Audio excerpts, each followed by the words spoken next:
નમસ્કાર. દિવસભરના તાજા સમાચારોમાં તમારું સ્વાગત છે. તમારી સાથે હું છું પિનલગીરી ગોસ્વામી. સમાચારો વિસ્તારથી જાણીએ એ પહેલા મહત્વના સમાચારો ઉપર એક નજર.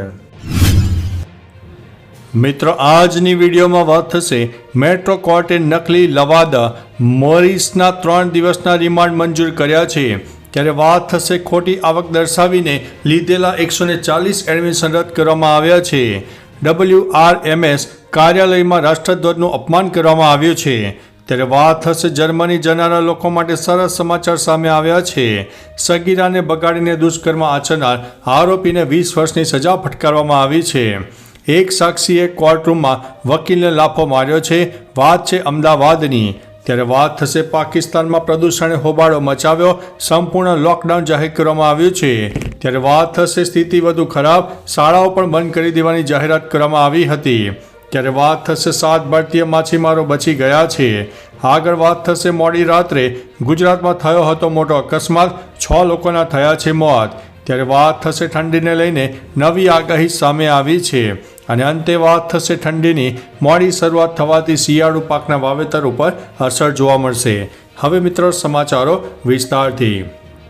ગુજરાતમાં ઠંડીની મોડી શરૂઆત થવાથી શિયાળુ પાકના વાવેતર ઉપર અસર જોવા મળી રહી છે. નવેમ્બરનો મધ્યાંતર ઉતરવા સમયે ગાંધીનગર જિલ્લામાં શિયાળુ પાકનું વાવેતર 7,734 હેક્ટરે પહોંચી ગયું છે.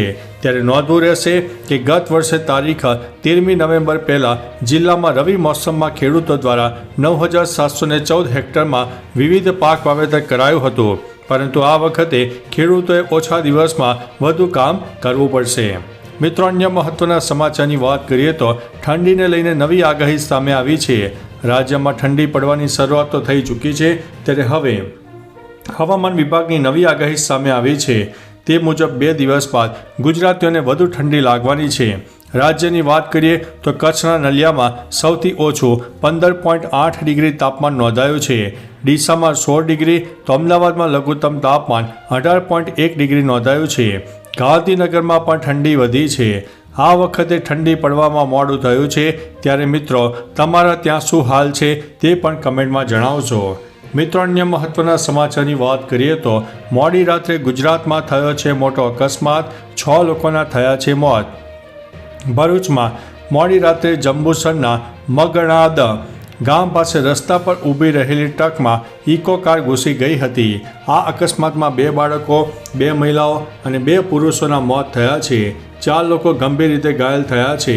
તેમને જંબુસરની રેફરલ હોસ્પિટલમાં મોકલવામાં આવ્યા છે. અકસ્માત પછી કારના પતરા કાપીને લોકોને બહાર કાઢવામાં આવ્યા હતા. જંબુસર પોલીસે વધુ તપાસ હાથ ધરી છે. મિત્રો, અન્ય મહત્વના સમાચારની વાત કરીએ તો 7 ભારતીય માછીમારો બચ્યા છે. ભારતીય તટરક્ષકે દળે પાકિસ્તાન મેરીટાઈમ સિક્યુરિટી એજન્સીના PMSA નુસરત જહાજમાંથી 7 ભારતીય માછીમારોને બચાવી લીધા છે. રક્ષક દળે 2 કલાક સુધી પાકિસ્તાની જહાજનો પીછો કરીને તેને ઘેરી લીધું હતું. નોંધનીય છે કે માછીમારો તરફથી ડિસ્ટ્રેસ સિગ્નલ મળ્યા બાદ કોસ્ટગાર્ડે આ બચાવ કામગીરી શરૂ કરી હતી, જેનાથી માછીમારો પાકિસ્તાનના જહાજમાંથી બહાર નીકળી શક્યા હતા. મિત્રો, અન્ય મહત્વના સમાચારની વાત કરીએ તો સ્થિતિ વધુ ખરાબ, શાળાઓ બંધ કરવાની જાહેરાત. દિલ્હીમાં હવે પ્રદૂષણ વધી રહ્યું છે. સ્થિતિ ખરાબ જોવા મળી રહી છે. ઘણા વિસ્તારોમાં એર ક્વોલિટી ઇન્ડેક્સ 500 સુધી પહોંચી ગયો છે. આ વચ્ચે DO અને JNUમાં પણ ઓનલાઈન ક્લાસ શરૂ કરવાની જાહેરાત થઈ છે. નોઈડામાં 23 નવેમ્બર સુધી શાળાઓ બંધ રખાઈ છે.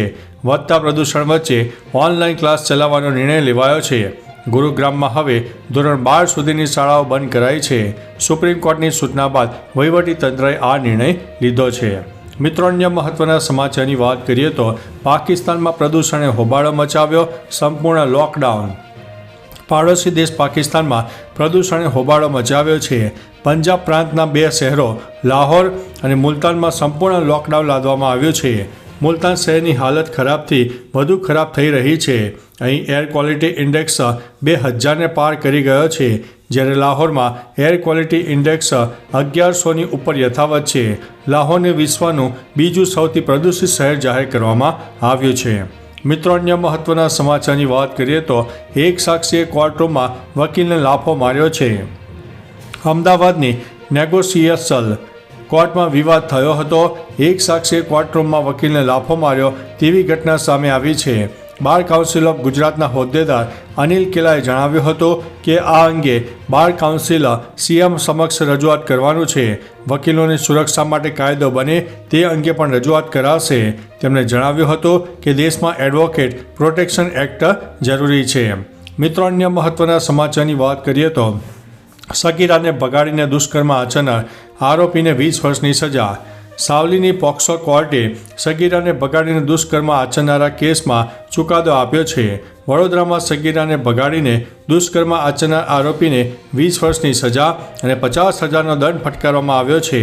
સાવલી પોલીસ મથકે 2022ની સાલમાં સગીરાને પોતાના પિતાની વાલી પલાણામાંથી ભગાડી જઈને દુષ્કર્મ આચરવાની ફરિયાદ નોંધાઈ હતી.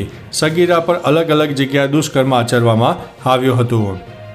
મિત્રો, અન્ય મહત્વના સમાચારની વાત કરીએ તો જર્મની જનારા લોકો માટે સારા સમાચાર સામે આવ્યા છે. જર્મની છેલ્લા કેટલાક સમયથી મજૂરોની અછતને કારણે અર્થતંત્રના ક્ષેત્રમાં સંકટનો સામનો કરી રહ્યું છે. કામદારોની અછતને પહોંચી વળવા પ્રોફેશનલ વિઝાને મંજૂરી આપવામાં આવી છે. જર્મની વર્ષના અંત સુધીમાં પ્રોફેશનલ માટે 2 લાખ વિઝા આપવાનું લક્ષ્ય ધરાવે છે. ઇમિગ્રેશન નિયમો પણ હળવા કરવામાં આવ્યા છે. નોન EU વિદ્યાર્થીઓના વિઝાની સંખ્યામાં 20%નો વધારો પણ કરવામાં આવ્યો છે.